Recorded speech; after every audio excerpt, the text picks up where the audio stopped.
Today we read Revelation chapter 4. We're now in a part of the church year called the Kingdom season. It's not a very well-known season. It's a better title though than Sundays before Advent, which is the alternative, since at least Kingdom season gives a positive identity, a positive character to these weeks between Trinity and Advent. The readings are themed on the kingdom, which gives plenty of scope really, since Jesus' proclamation was the kingdom of God has come near. Today we have a wonderful slice of Revelation. I wonder if you love this book, or perhaps you find it baffling or confusing or irritating. All these are very understandable reactions.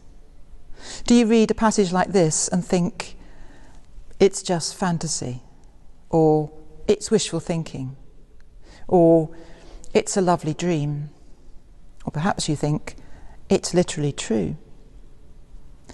Revelation is an example of a part of the Bible where it's really crucial that we understand what kind of writing we're looking at before we know how to interpret it.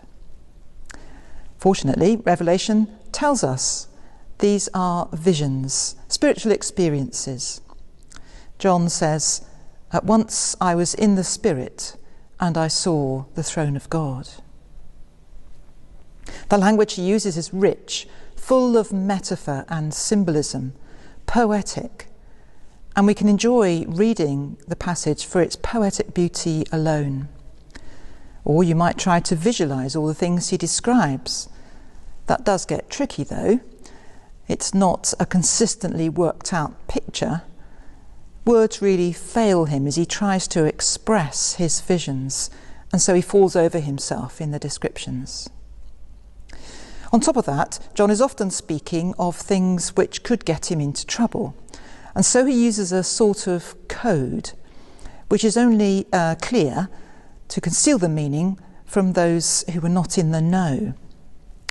This kind of writing often occurs when people of faith are being persecuted, and they can only communicate their faith in coded form.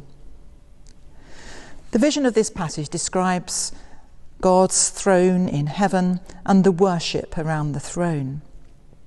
The difficulty of putting this into words is shown when John says things like, "It was something like something else."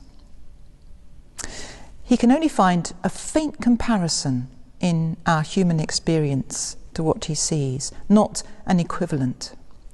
God then is not alone in heaven. There were angels, there were living creatures, there were elders. The four living creatures you may recognise as the traditional beings associated with the four evangelists. The lion for Mark, the ox for Luke, the human for Matthew, and the eagle for John. Why are they described as being full of eyes all over? Well, it must be about seeing, true vision, true deep understanding of reality, of God. True seeing could be described as the theme of the whole book of Revelation. Even climbing a mountain and enjoying the view can help us put our troubles into perspective.